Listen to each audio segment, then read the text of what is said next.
네, 할렐루야. 예수님 부활하신 축복의 날입니다. 오늘 부활주일을 맞이하는 우리 모두에게 성령이 임하여서 땅끝까지 이르러 증인이 되는 여러분들이 되시기를 주님의 이름으로 간절히 축원합니다.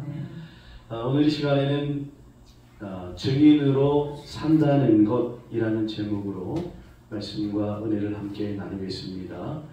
우리 전후좌우 이렇게 인사 나누시겠습니다. 예수님 부활하셨습니다. 인사 나누시겠습니다. 예수님 부활하셨습니다. 예수님 부활하셨습니다. 아멘. 영국의 재무장관이 리틀턴과 법조인 길버트는 막연한 친구 사이였다고 합니다. 그런데 이 둘은 무신론자였어요. 하루는 함께 저녁 식사를 하다가 성경이 거짓이라는 것을 밝혀내자 라는 약속을 했다고 합니다. 길버트, 나는 예수 부활이 가장 말이 안 된다고 생각한다네. 당장 내일부터 나는 왜 예수의 부활이 거짓인지 밝혀낼 것을 밝혀내도록 조사해 보도록 하겠네. 그러자 리틀턴이 이를 듣고 나는 바울의 회심과 그의 행적이 거짓이라고 생각하네. 이 두 가지가 기독교인들의 큰 자랑의 두 축이니 우리가 이것이 거짓임을 밝혀낸다면 더 이상 기독교를 믿는 사람들은 없어지겠지. 그러면서 둘의 조사가 완료가 되면 함께 만나서 책을 인쇄하자고 그렇게 얘기를 나눈 후에 시간이 흘러서 1년 후에 다시 둘이 만나게 됐다고 합니다. 먼저 길버트가 말했습니다. 이보게, 뭐라고 말을 해야 될지 모르겠어. 그동안 연구를 통해서 나는 바울의 회심과 행적이 100% 사실이라는 것을 알아냈다네. 그랬더니 이번에는 법무장관, 재무장관의 리틀턴이 뭐라고? 나도 말이야, 자네에게 똑같은 말을 해야 되겠네. 예수의 부활에 대해서 부정할 수가 없더군.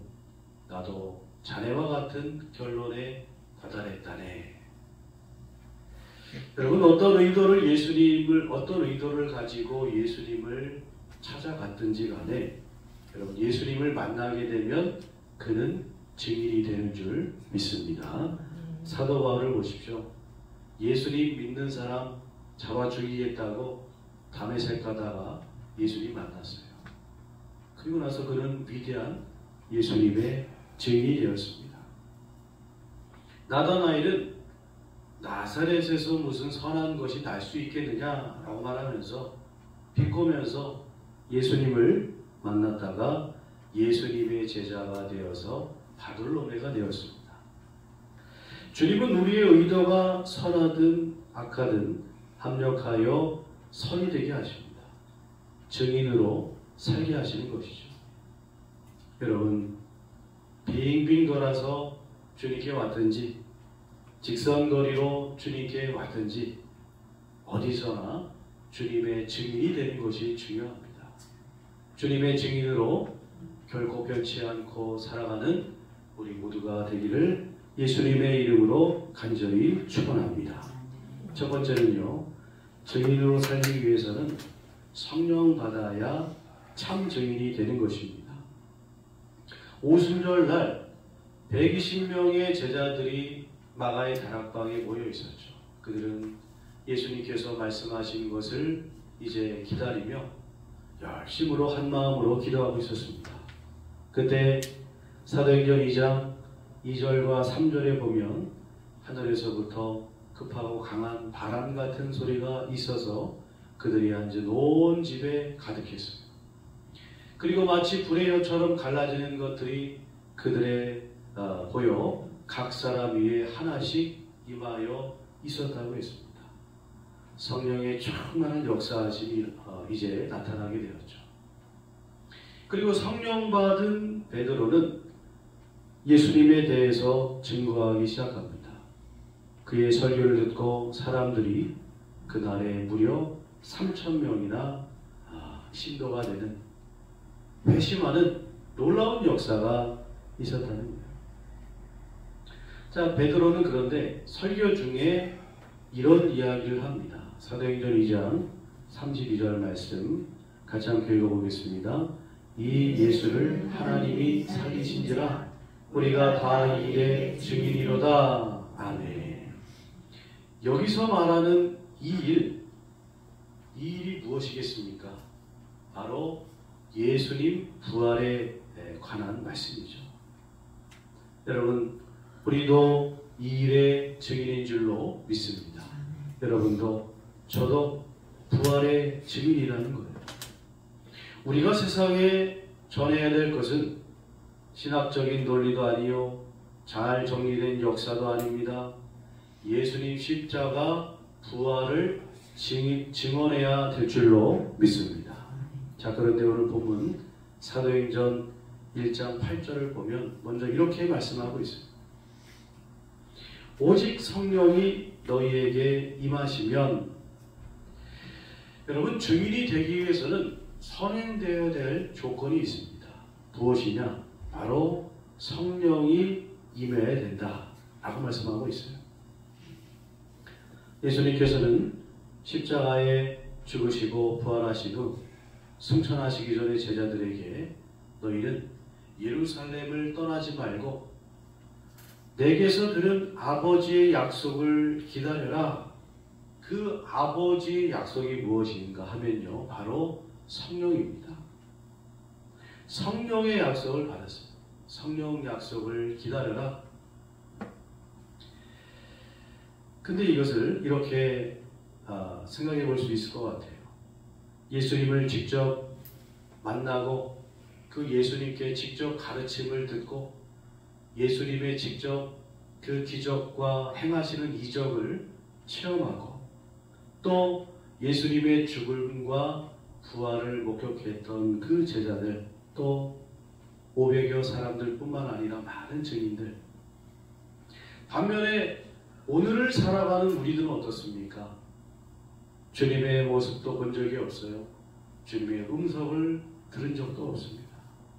주님께 직접 가르침을 받은 적도 없고 또 주님의 죽음과 부활을 목격하지도 못했습니다. 상식적으로 누가 더 증인의 역할을 더 잘 감당할 수 있을까요? 여러분, 상식적으로 보자면 이 주님의 모든 것을 듣고 보고 체험한 사람들이 훨씬 더 증인으로서의 그 역할을 잘 감당할 수가 있을 겁니다. 그런데 신약 성경만 보더라도 거기 누가 가장 많은 분량을 차지하고 있느냐? 여러분, 사도 바울입니다.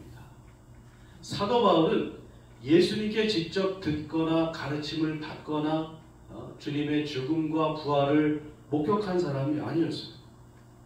물론 누가 크냐 적으냐 우리는 평가할 수 없습니다. 그러나 분량만 놓고 보자면 여러분, 사도 바울의 분량이 엄청납니다.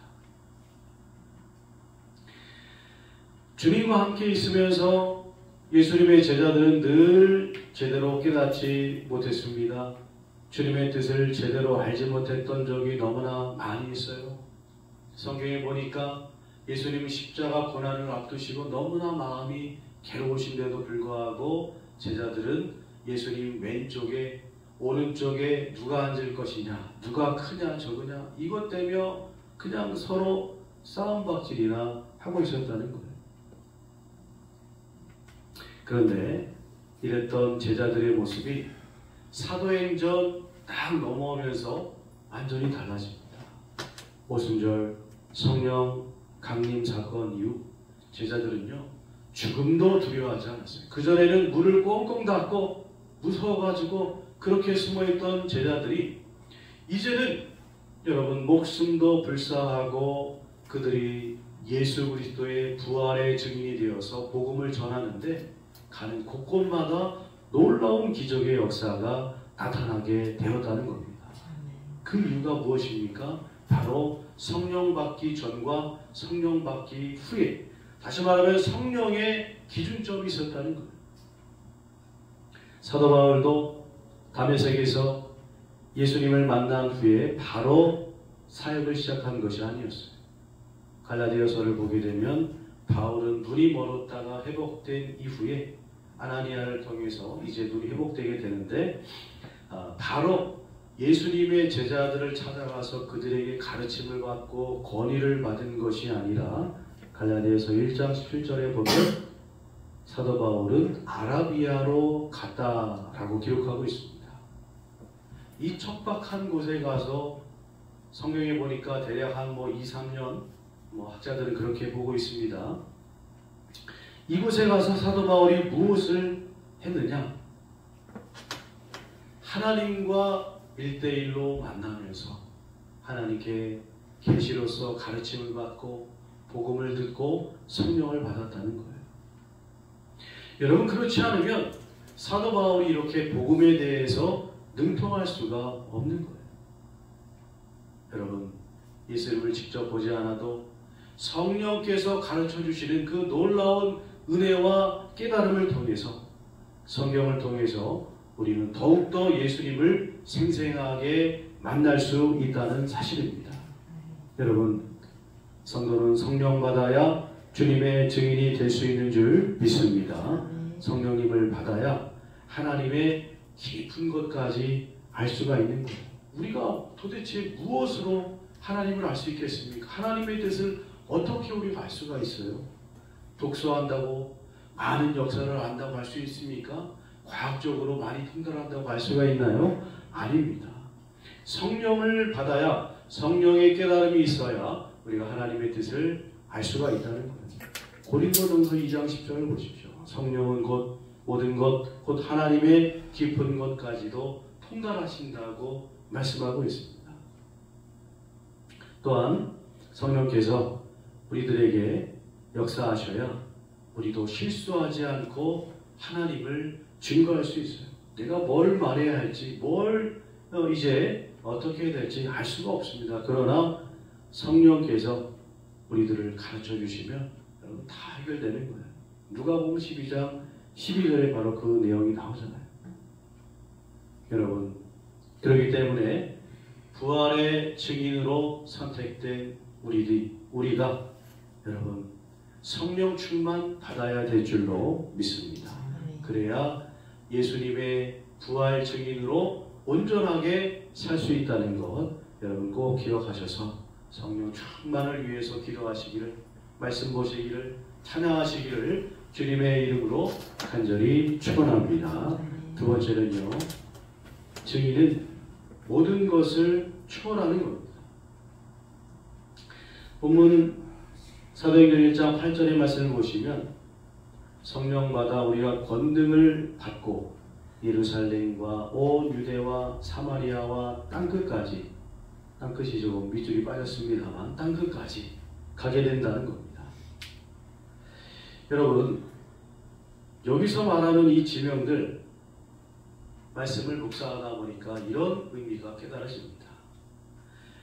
먼저 예루살렘은 예수님의 제자들에게 어떤 의미로 각인되어 있었을까요? 성경의 말씀을 쭉 종합해 보자면 결코 좋은 이미지로 각인되어지지는 않았을 것 같아요. 왜냐하면 예루살렘에 입성하신 예수님이 가룟 유다의 배신으로 붙잡히게 되었잖아요.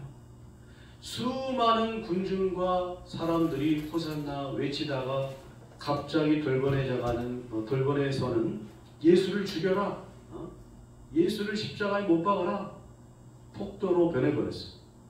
대제사장과 유대 기득권세들에 의해서 예수님은 죄도 없으심에도 불구하고 끌려가셔가지고 모진매를 당하시고 그냥 모욕을 당하시고 본디오 빌라도에게 십자가 사형 선고를 받으셨다는 거예요. 이렇게 예루살렘은 예수님과 제자들을 대적하고 예수님을 십자가에 못 박은 곳입니다.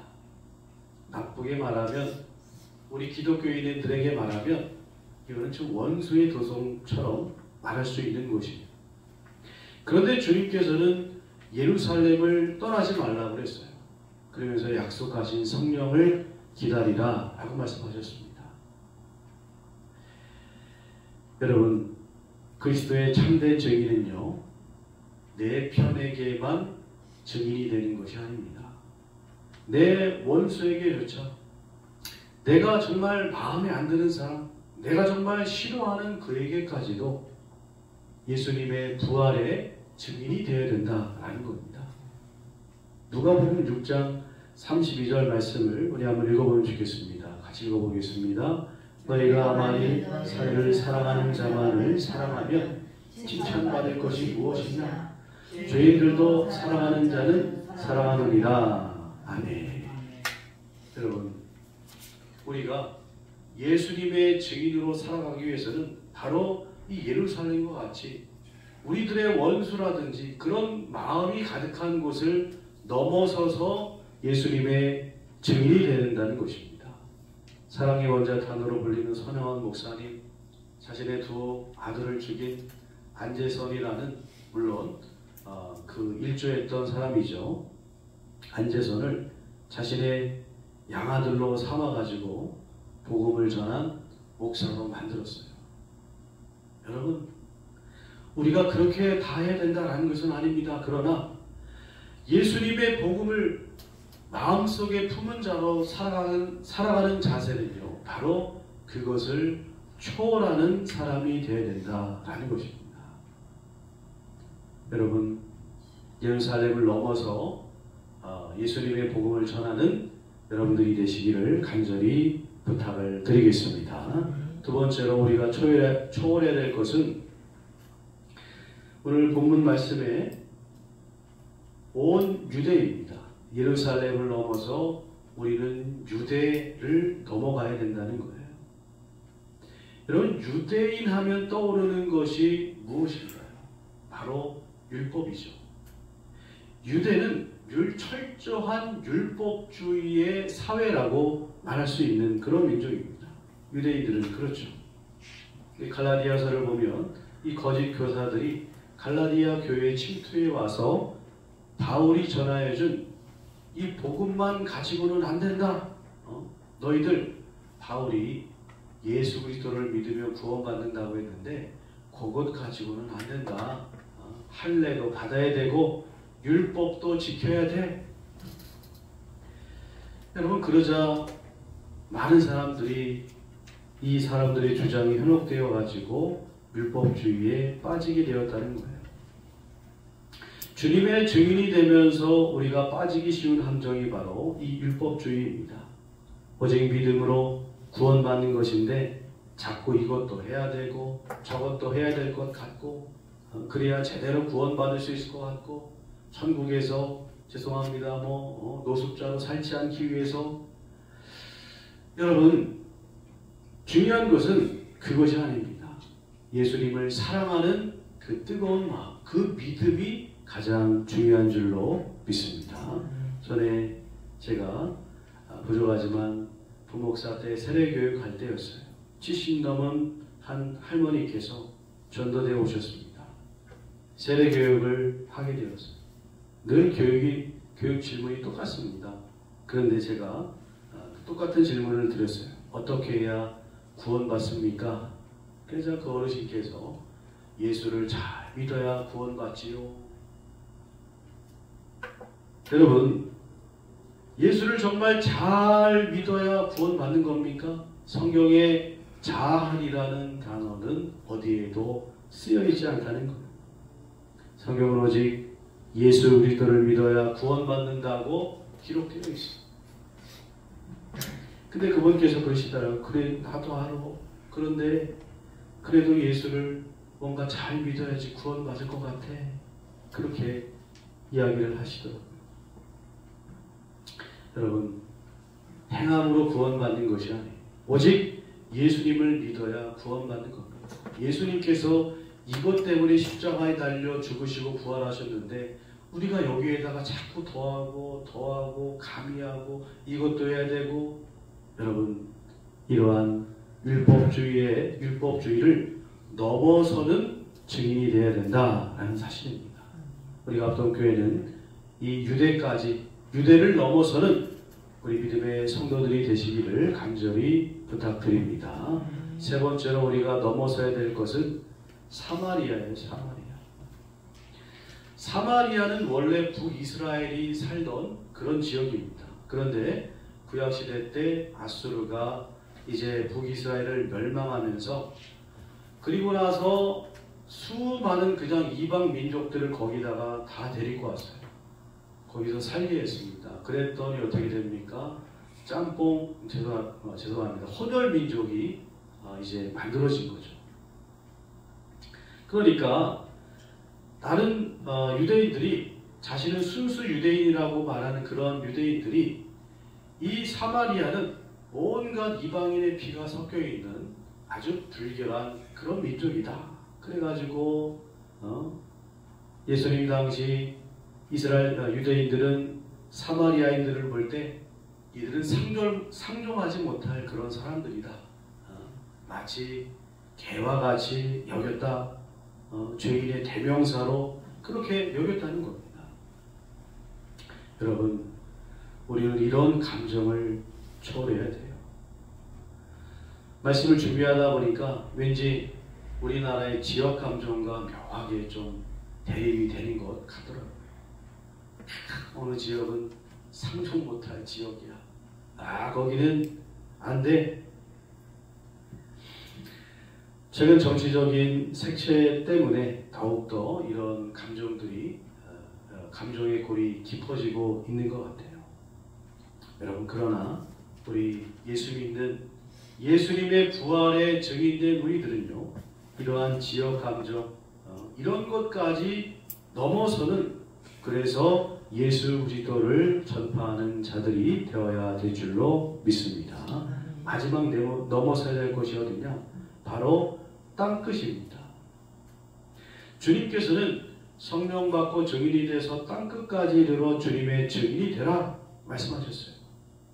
이방 세계에 다시 말하면 복음을 전하라 하는 말씀이죠. 유대인들에게 이방인들은 지옥의 불쏘시개라고 여겨졌습니다. 우리들이 천국 갈 텐데 저 지옥에 떨어질 그 지옥의 불을 떼기 위한 땔감으로 이방인들을 생각했다니까요. 이게 참 너무나 잘못된 생각이죠. 그런데 이런 생각들은 성경에 보니까 베드로조차도 갖고 있었습니다. 베드로가 이방인들과 식사를 하고 있는데 이 유대인들이 딱 보니까 이 이방인과 함께 식사하는 것을 들키지 않게 하기 위해서 몰래 도망갔어요. 그런 외식주의 모습에 바나바도 또 많은 거기 있는 사람들도 그 모습에 현혹되었다고 성경은 기록하고 있습니다. 어쨌든 간에 여러분, 우리가 주님의 증인으로 살아가면서 우리에게 걸림돌이 되는, 우리가 벽이 되는 많은 것들이 있어요. 내가 예수 믿었기 때문에, 내가 예수 믿고 구원받았기 몇십 년 됐기 때문에, 나는 모태신앙이기 때문에. 여러분, 이런 것이 다 중요하지 않습니다. 예수님의 부활 증인으로 살아간다는 것은 이거를 초월해서 예수님의 사랑을 뜨겁게 전하는 자가 예수님의 부활 증인입니다. 바라기는 우리가 이것을 위해 우리의 생을 다하는 그날까지, 땅끝은 아니라 할지라도 우리의 삶 다하는 그날까지 여러분, 이를 위해서 내 삶을 불태우는 우리 믿음의 성도님들이 다 되시기를 예수님의 이름으로 간절히 축원드립니다. 세 번째는요, 부활의 증인은 주님을 위해서 사는 겁니다. 오늘 본문의 말씀을 쭉 우리가 읽었습니다만, 여러분, 예수님의 증인으로 산다는 것은 어떤 삶일까요? 정말 예수님의 증인으로 삶을 산다. 어떤 삶일까요? 제가 말씀을 준비하면서 이게 역사적 어떤 전해지는 기록들에 의한 내용들입니다만, 예수님의 12 제자들의 그 마지막 삶의 모습에 대한 간략한 내용들을 좀 정리해 봤어요. 야고보는요, 헤롯 아그리파 1세에 의해서 최초의 순교자로 참수당하게 되죠. 베드로는 로마에서 십자가에 거꾸로 매달려 순교하게 됩니다. 안드레는 파트라스에서 나무에 매달려 순교했다고 합니다. 도마는 인도에서 산채로 화영강에 순교했다고 해요. 필립은 87세에 히에라폴리스에서 십자가에 달려 순교했고, 마태는 에디오피아에서 목이 잘려 순교했고요. 바들로메는 카스피해 근처에서 십자가에 매달려 순교했고, 알페오들 야고보는 예루살렘 성전 꼭대기에서 던져진 후에 매 맞아 순교했다고 합니다. 좀 내용이 좀 논란이 있습니다만 어쨌든 가나안인 시몬은 시리아에서 십자가에 달려 순교했고요. 다데오는 시리아에서 맞아서 순교했다고 해요. 마티아는 십자가에 달려 돌에 맞아 순교하게 됩니다. 유일하게 요한만이 반모섬에 유배돼서 에베소에서 죽음을 맞이했다고 합니다. 여러분, 예수님의 이 제자들의 모습, 많은 사람들의 부러움을 사면서 화려한 옷에 많은 것을 누리면서 부귀영화를 누리다가 그렇게 삶을 마감한 것이 아닙니다. 어떻게 보면요, 이 제자들의 삶은 정말 비참하고 참 처절하기까지 합니다. 불쌍해 보일 수 있어요. 마지막 죽는 그 순간까지도 결코 편하게 죽지 못했습니다. 여러분, 그런데도 불구하고 이들은 끝까지 그 예수 그리스도의 부활의 증인의 길을 걸어갔다는 겁니다. 12제자뿐만이 아니죠. 이후에 셀 수 없는 수많은 기독교인들이 때로는 사자의 밥이 되기도 하고, 원형 경기장의 검투사의 상대가 되어 죽기도 하고, 때로는 로마의 밤에 이 밤길을 밝히는 산채로 태워지는 등불이 되기도 했다고 합니다. 왜 이런 길을 그들이 끝까지 걸어갔습니까? 도대체 무엇을 바라보면서 이들이 이런 길을 끝까지 걸어갔을까요? 여러분, 그것은 그들이 이 세상의 것이 아닌 저 하늘나라 천국을 바라봤기 때문인 줄로 믿습니다. 천국은요, 세상의 것으로는 도저히 알 수가 없습니다. 세상의 말로 어떻게 천국을 표현합니까? 천국은 세상 것이 아닌데 도저히 말로 표현되지 않는 것이죠. 그 부활 영생, 그 영광을, 천국을 바라보면서 그들은 여러분, 이 땅에서 삶의 집착이 아니라, 그렇구나, 내가 주님의 부활 증인으로 내가 저 하늘나라 천국을 위해서, 그 나라와 그 일을 위해서 내가 살아야겠구나 라는 여러분, 원동력이 되었다는 것입니다. 여러분, 우리도 예수님께서 이러한 사명을 우리들에게 주셨습니다. 각자에게 맡겨진 그 어떤 위치와 역할은 다 다를 겁니다. 그러나 우리가 무엇 때문에 열심히 지금 이 증인의 삶을 살아가고 있습니까? 저 하늘나라 천국 때문인 줄로 믿습니다.